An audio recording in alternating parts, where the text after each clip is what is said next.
Vamos dar sequência aos nossos planos de estudo, tutorado. Então, volume 6 de História, oitavo ano. Então, vamos dar sequência aos nossos planos de estudo, tutorado. São 4 semanas de estudo. A primeira semana, as forças políticas no início do Segundo Reinado no Brasil. A segunda semana, a Guerra do Paraguai. A terceira semana, as principais atividades econômicas da época do Segundo Reinado no Brasil. E a última, o fim da escravidão no Brasil. Então, são 4 semanas de estudo, totalizando 3 aulas por semana. Então, a gente começa a estar estudando o Brasil no século XIX, o Brasil do Segundo Reinado, política e economia, a lei de terras e seus desdobramentos na política do Segundo Reinado. Bom, as forças políticas no início do Segundo Reinado no Brasil. Quem vai controlar o jovem imperador brasileiro Dom Pedro II? Bom, o Segundo Reinado no Brasil foi o período mais longo em que o governante esteve à frente do poder em nosso país. Iniciou-se em 1840 com o chamado golpe da maioridade, antecipando a posse de Dom Pedro II, então com 14 anos de idade, e terminou em 1889, com a proclamação da República. A turbulenta posse do jovem imperador foi reflexo da instabilidade política brasileira do período regencial, em que membros liberais da sociedade anteciparam a chegada ao trono de Pedro de Alcântara para frear o que consideravam um retorno ao conservadorismo da regência de Araújo Lima. O cenário político, então, nacional, com um jovem de 14 anos, sentado no trono do Império Brasileiro, em um período em que várias rebeliões eclodiram em todo o território e a incerteza da capacidade de governar do novo imperador fizeram com que os grupos políticos dominantes buscassem um papel protagonista nessa instável sociedade. Os antigos regressistas, que eram os partidos políticos na época, apoiados pelas lideranças das províncias nordestinas, altos funcionários do governo, comerciantes e grandes proprietários de terra, fundaram o Partido Conservador, enquanto as lideranças do Sul, membros da sociedade urbana, criaram o Partido Liberal. Ambos buscavam o domínio do parlamento brasileiro no intuito de tentar estar mais próximo das tomadas de decisão do jovem imperador. Os liberais formaram então o primeiro ministério de Dom Pedro II, favorecidos pelo fato de terem sido responsáveis pelo golpe da maioridade. Só lembrando, o golpe da maioridade é porque o Dom Pedro II ainda não tinha 18 anos para tomar o poder. Então, com 14 anos, ele já vai estar assumindo o governo. Bom, então, o golpe da maioridade, mas os conservadores eram a maioria na Câmara dos Deputados e exigiram novas eleições para o parlamento, que ocorreu em 1840, mediante vários casos de violência, corrupção e fraudes eleitorais pelos dois partidos. Os liberais saíram-se vitoriosos, causando novo pedido dos conservadores para a realização de eleições e revoltas liberais nas províncias de Minas e São Paulo. E em 1847, visando estabelecer, então, o cenário político do Brasil, o imperador cria o cargo de presidente do Conselho de Ministros, o que ficou conhecido como primeira experiência parlamentarista no Brasil, ou parlamentarismo à brasileira. No modelo brasileiro, Dom Pedro II, valendo-se do poder moderador, nomeava o presidente deste conselho, que por sua vez escolhia o gabinete ministerial. Posteriormente, novas eleições eram realizadas para confirmar a maioria do partido nesse gabinete. Esse sistema, então, perdurou por quase todo o segundo reinado. Bom, vamos para as atividades, então. Só relembrando, quais os dois partidos políticos que se consolidaram após 1840 no Brasil e quais grupos sociais se formavam? Lembra que em 1840 o Brasil estava vivendo um período de turbulência. Então, o que acontece nessa época? O imperador ele só tinha 14 anos de idade. Então, era preciso antecipar a maioridade de Dom Pedro. Aí, para os liberais, eles lançaram a campanha, divulgando a ideia. A campanha pela maioridade tinha até uma quadrinha, uma musiquinha que dizia: queremos Dom Pedro II. Embora não tenha idade, a nação dispensa a lei e viva a maioridade. Então, aí são os partidos políticos. O que vai favorecer aqui, que vai estar mais próximo, é o Partido Liberal. Então, são esses dois partidos, o Partido Conservador e o Partido Liberal. E o Partido Liberal vai estar mais próximo de Dom Pedro II. Bom, atividade 2. Por que podemos dizer que o Partido Liberal tinha mais proximidade com o jovem imperador nos primeiros anos de seu reinado? Porque é o Partido Liberal que vai, na época, incentivar aí o golpe da maioridade, antecipar o golpe. Então, por força, na época da propaganda, né, através do Partido Liberal, a antecipação dessa maioridade foi ganhando o apoio também dos partidos conservadores e passou a ser vista como uma forma de salvar a nação. Aí, em julho de 1840, a campanha foi vitoriosa. Com 15 anos incompletos, o Dom Pedro II foi aclamado imperador do Brasil.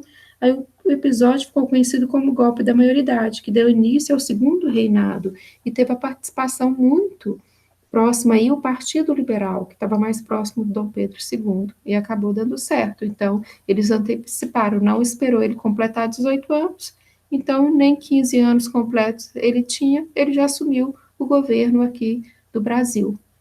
Bom, 3. Busque na internet ou consulte seu professor de história sobre o modelo de monarquia parlamentarista na Inglaterra e compare com os modelos adotados no Brasil, no segundo reinado. Antes do Dom Pedro II assumir o governo, porque ele não tinha 18 anos, o pai dele, o Dom Pedro I, voltou para Portugal e ele ficou quando era pequenininho aqui no Brasil, não tinha como ele governar ainda, que ele não tinha 18 anos. Aí foi composta, na época, durante a regência do Araújo Lima, eram várias pessoas que estavam responsáveis de conduzir o Brasil. A gente fala a trina, né? Regência trina, dos 3, na época, responsáveis por estar governando o Brasil. Na Inglaterra, o parlamentarismo é escolhido na época pelo parlamento. Então, eles escolhem alguém que vai estar representando aí o governo. Tem a monarquia, mas ali quem vai estar assumindo mesmo a liderança do país ali, governando, é o primeiro-ministro. No Brasil era parlamentarista, mas era um modelo mais brasileiro, um pouquinho diferente, tá bom? Então, vamos lá. Agora, semana 2. A gente vai estudar a Guerra do Paraguai, as causas da Guerra do Paraguai, interesses internos e externos do conflito, as diferentes versões da Guerra do Paraguai. Bom, a Guerra do Paraguai, a morte da Bacia do Prata. Bom, a Bacia do Prata é formada pelas águas dos rios Paraná, Paraguai e Uruguai, e no século XIX representava a única comunicação da província do Mato Grosso com a capital do Império Brasileiro, o Rio de Janeiro. Representava também a única forma de escoamento da produção paraguaia, uma vez que este país não tinha saídas para o mar, fazendo-os dependentes das águas desses rios para sobreviver economicamente.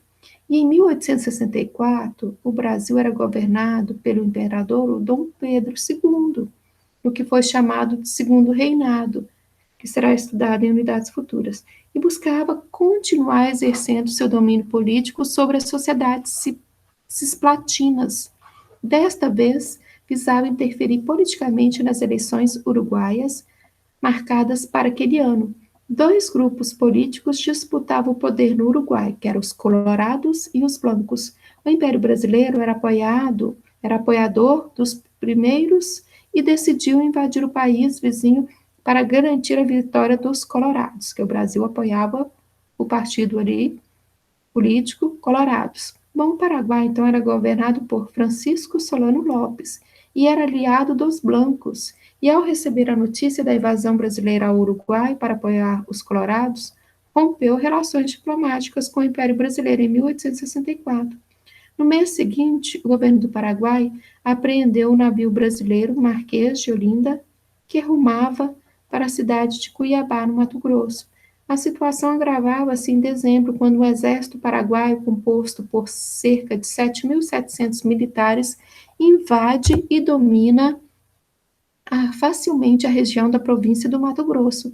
A diferença de efetivos militares era imensa. Enquanto os paraguaios contavam com quase 8.000 homens, as forças brasileiras na região eram representadas apenas por 875 militares do Exército e cerca de 3.000 homens da Guarda Nacional. Bom, após dominar a região de Mato Grosso, o Solano Lopes mobilizou suas tropas para socorrer seus aliados blancos no Uruguai na guerra contra as tropas brasileiras. Para isso, solicitou ao líder argentino, Bartolomé Mitre, que permitisse a passagem de suas tropas pela região de Corrientes para invadir o território do Rio Grande do Sul. Mitre era aliado aos colorados e negou a passagem aos paraguaios. Diante da recusa, Lopes declara guerra à Argentina e invade a região de Corrientes. A declaração de guerra à Argentina formaliza a criação da Tríplice Aliança, unificando as tropas de Brasil, Argentina e os colorados uruguaios, visando derrotar os blancos e as tropas de Solano Lopes no Paraguai, a partir de 1865. A investida paraguaia em Corrientes foi um grande fracasso e Lopes teve que adotar uma posição meramente defensiva no conflito, buscando evitar que as tropas da Tríplice Aliança invadam seu país. A batalha mais importante desse conflito ocorreu entre as forças navais brasileiras e paraguaias no que foi chamada de Batalha de Riachuelo, onde a Marinha do Brasil alcançou importante vitória destruindo grande parte das forças navais paraguaias e deixando a Bacia Platina sob o controle das forças da Tríplice Aliança e deixando as tropas de Solano Lopes isoladas no Paraguai. A guerra só chegou ao fim quando as tropas brasileiras mataram Francisco Solano Lopes em 1870 na Batalha de Cerro Corá. Para os países envolvidos, a Guerra do Paraguai trouxe resultados diferentes e talvez menos valiosos do que o esperado. Para a Argentina e o Uruguai, trouxe consolidação política na região, mas não trouxe estabilidade política para suas nações. Já para o Brasil, a guerra representou uma profunda crise econômica, uma vez que o Império Brasileiro custeava quase todas as despesas da guerra da Tríplice Aliança, resultando em gastos que estouraram o orçamento brasileiro. Entretanto, o exército brasileiro voltou ao país extremamente valorizado, com seus líderes considerados heróis nacionais, dando a este grupo social um grande poder político na segunda metade do século XIX no Brasil. O país mais prejudicado no conflito foi justamente o Paraguai, uma vez que o conflito ocorreu em suas terras, gerando grande destruição de sua infraestrutura e economia. Como perdas de guerra, teve que ceder partes de seus territórios à Argentina e ao Brasil, enfraquecendo ainda mais suas tentativas de recuperação. A população teve um grande número de baixas, estima-se que ao menos 150 mil paraguaios tenham perdido a vida no conflito, equivalente a 1/5 da população na época. Até os dias atuais, a sociedade paraguaia busca se recuperar deste violento conflito. Bom, agora vamos para as atividades, então. Diante do texto acima, responda as seguintes questões acerca da Guerra do Paraguai. Bom, qual era o interesse do governo brasileiro nas eleições uruguaias de 1864? Tinha os partidos do Colorado e tinha os blancos. O Brasil, ele apoiava os colorados, que aí ele continuava dominando o Uruguai. Então, por isso que o Brasil estava de olho no que acontecia no país vizinho, aqui no Uruguai. Bom, vamos lá, vamos continuar? Agora vamos para a questão, a letra B. Qual a importância econômica da Bacia do Prata para a região do século XIX? Essa região é por causa dos rios, e para o Paraguai era uma forma dele ter acesso, ele queria ter acesso também ao mar. Bom, o Paraguai, na época, ele era um país que estava em desenvolvimento, era uma potência na época. E a guerra foi muito desastrosa para o Paraguai, que ele perdeu aqui 140 quilômetros quadrados de seu território, milhares de pessoas que morreram na época. O Brasil acabou incorporando vários territórios, garantiu a ligação fluvial com o sul do Mato Grosso e manteve a liderança na região platina. mas os custos da guerra para o país foram altos, né, para o Brasil. O Brasil ficou com uma dívida muito grande, porque o Brasil pedia dinheiro à Inglaterra, a Inglaterra que financiava essa guerra. Oi, letra C, o que foi a Tríplice Aliança? Aqui foi a união aí da Argentina, do Uruguai e o Brasil, na época, contra o Paraguai. Então, foi uma aliança que fizeram esses três países, na época, para deter o avanço aí do país vizinho Paraguai. Letra D, qual o impacto do conflito para a nação paraguaia? Bom, até hoje ela ainda sente esse conflito. Ela perdeu territórios na época, além de perder aí perdeu muitas vidas nessa guerra que foi muito sangrenta. Bom, a letra E, por que podemos afirmar que o conflito foi oneroso ao Império Brasileiro? Que o Brasil ficou endividado. Tá? O governo brasileiro ele teve que aumentar a emissão de moedas, provocando inflação, que atingiu duramente a população mais pobre. E os gastos com essa guerra foram enormes. Na época, o Brasil gastou 614 mil contos de réis, 11 vezes o orçamento do governo brasileiro, que era em 1864. O Brasil ficou muito endividado. Bom, agora vamos para a semana 3. O Brasil no século XIX, então a gente ainda continua agora estudando aí o segundo reinado, a política e a economia. Bom, agora começa a expansão cafeeira no segundo reinado e outras atividades econômicas aí durante o segundo reinado, o governo de Dom Pedro II. Bom tema, principais atividades então econômicas do segundo reinado. Bom, e que reine o café. Café quentinho pela manhã, alguns tomam puro, outros com leite, alguns sem açúcar, outros bem adocicados. Independente da forma que se tome, o café atualmente é uma das bebidas mais populares da sociedade brasileira e mundial. Esse produto teria sido cultivado originalmente na Etiópia, como estimulante de rebanhos, e se transformado em bebida pelos árabes, ainda no Império Otomano. Posteriormente, teria chegado à Europa no século XIV e trazido às Américas pelos colonizadores. No Brasil, esse produto foi introduzido no século XVIII, oriundo das plantações da Guiana Francesa e ganhou adeptos na região do Rio de Janeiro, onde era trabalhado inicialmente para o consumo doméstico, ganhando mais visibilidade ao final deste século devido ao aumento da demanda vindo dos países ocidentais, originando a expansão das plantações. As primeiras grandes plantações de café no Brasil, com a produção destinada ao consumo externo, tiveram grande sucesso nas terras do Vale do Paraíba, em São Paulo e Rio de Janeiro, favorecidas pela abundância de terras, clima favorável, mão de obra escrava farta, tornando as cidades daquela região com grande polos produtores de café brasileiro no segundo reinado.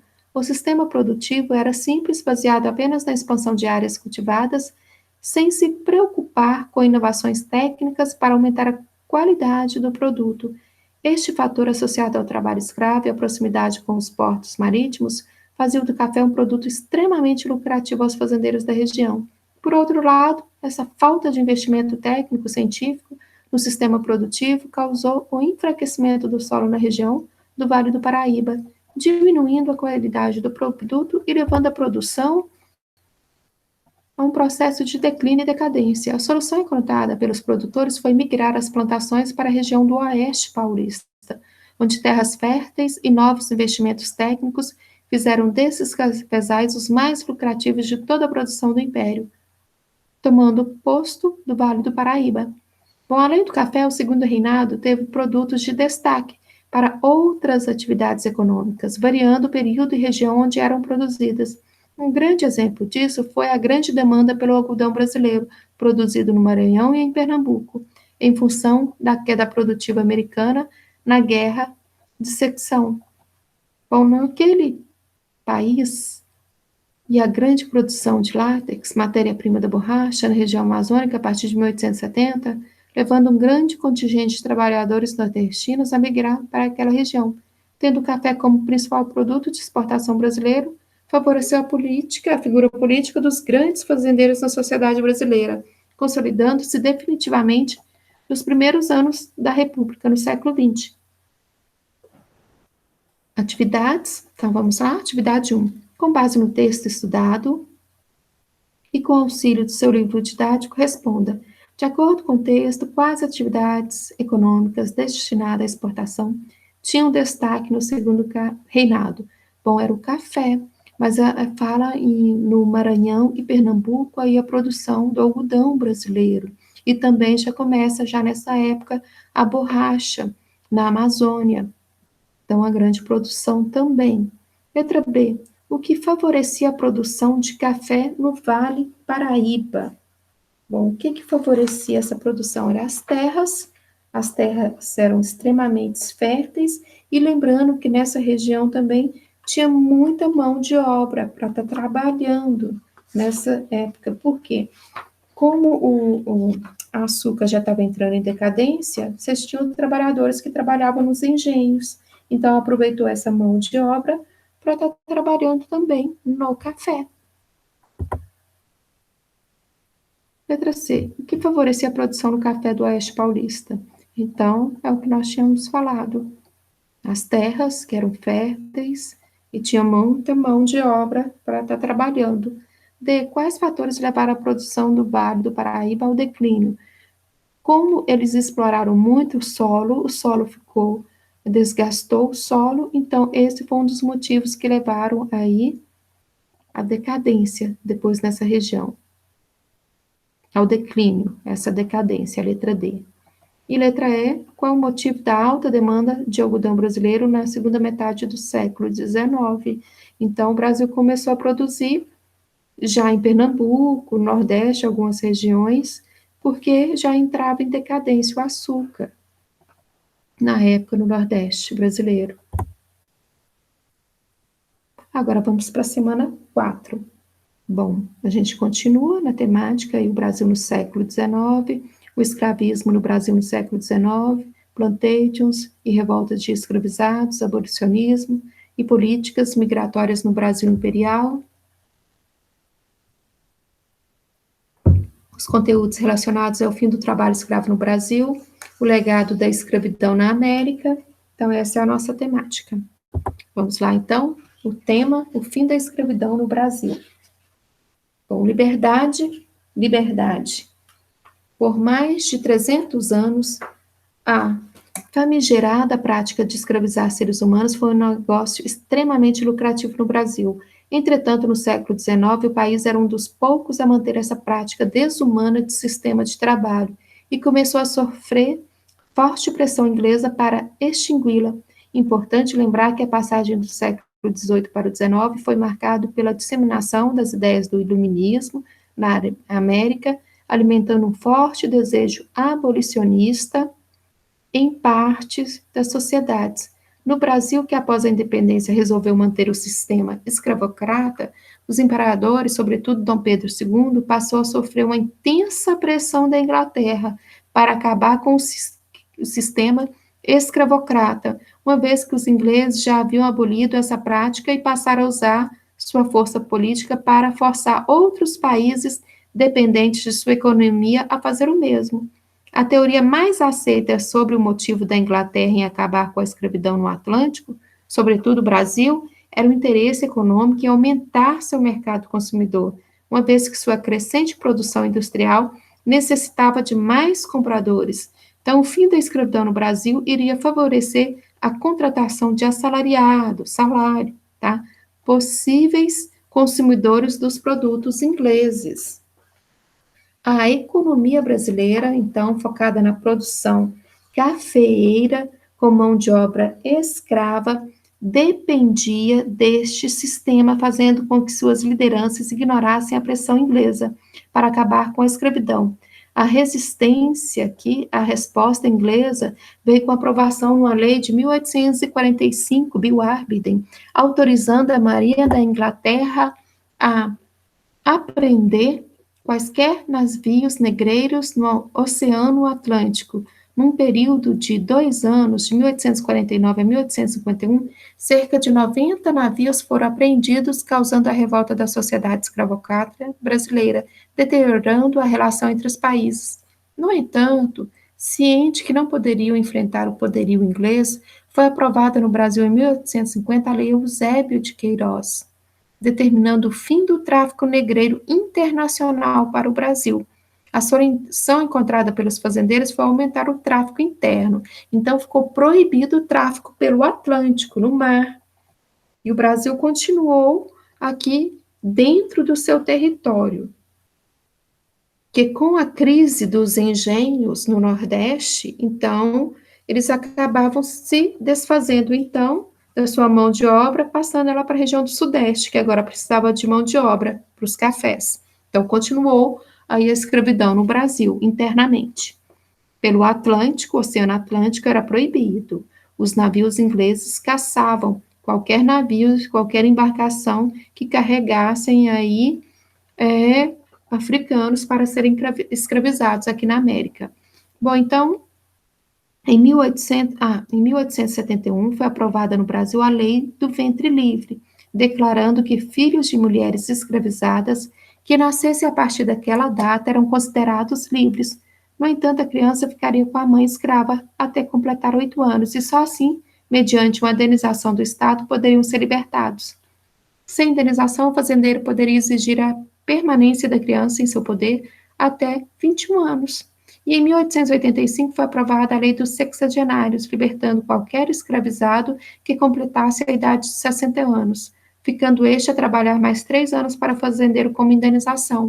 Os senhores de escravos consideravam um bom negócio, visto que a grande maioria dos escravizados não chegava a esta idade. E se chegassem, eram considerados improdutivos, já não conseguiam mais trabalhar.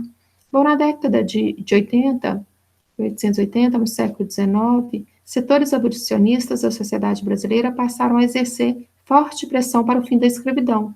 Fugas eram promovidas, quilombos eram fortificados, deixando grande parte dos fazendeiros em situação delicada mediante os desejos abolicionistas.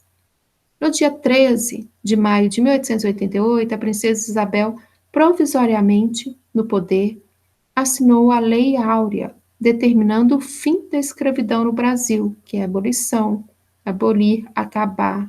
Então, acabou a escravidão oficialmente em 1888, quando a princesa Isabel, então, assinou aí a Lei Áurea.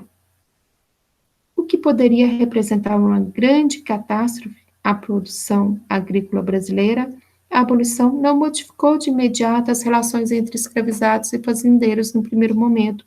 Uma vez libertos e sem indenização, direito de indenização, os escravizados não tinham garantia de sustento se deixassem suas fazendas, fazendo com que muitos decidissem permanecer nas terras dos senhores em sistema similar de trabalho, infelizmente.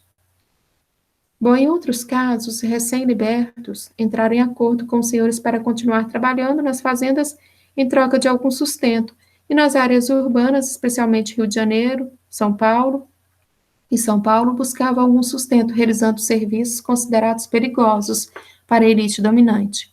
O que podemos afirmar é que a Lei Áurea foi um grande alento aos humanos escravizados, uma vez que concedia-lhes o direito inalienável de serem livres, mas não resolveu o grave problema do preconceito racial da elite branca dominante, determinando para os recém-libertos serviços considerados alvitantes e precários, moradias em cortiços, onde era comum a proliferação de doenças. A abolição não resolveu o problema do preconceito e a desigualdade.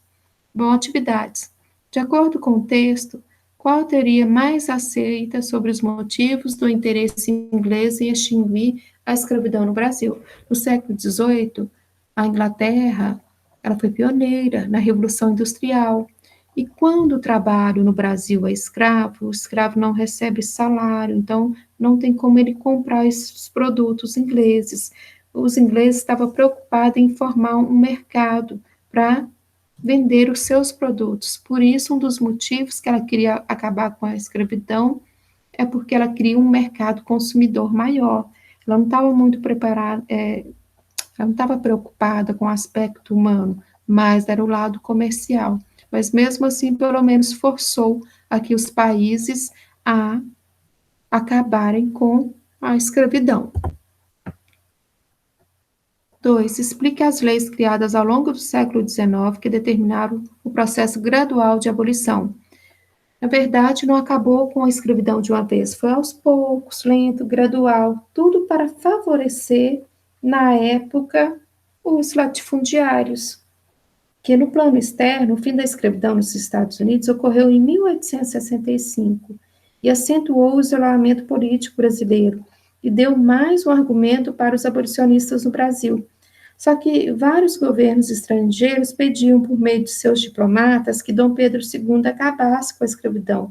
Mesmo sob pressão interna e externa, o governo de Dom Pedro II e a elite imperial decidiram a abolição lenta e gradual na época. Então, foi criada a Lei do Ventre Livre, em 1871, que dizia que os filhos de mãe escrava nascidos a partir daquela data seriam considerados livres. Foi criada em 1885 a Lei dos Sexagenários, que declarava livre os escravos acima de 60 anos. Então, era lento. Bom, atividade 3. Na sua opinião, a abolição resolveu definitivamente o processo de discriminação das pessoas negras na sociedade brasileira? Então, você vai colocar a sua opinião atualmente. Bom, querido estudante, então estamos finalizando a trilha de aprendizagem que foi percorrida durante as últimas 4 semanas. Nossas expectativas eram que vocês aprendessem muito com esse material que foi preparado com todo carinho. Esperamos que isso tenha acontecido. Caso tenham surgido muitas dúvidas, questionamentos, anote-os, guarde-os, para que o mais próximo possível possam ser compartilhados com seu professor, com seus colegas, quando todo esse período de crise passar. Até lá, vamos continuar construindo conhecimento juntos. Bom, até a próxima. Bom, e quem chegou até aqui, então, agradecer e até a próxima.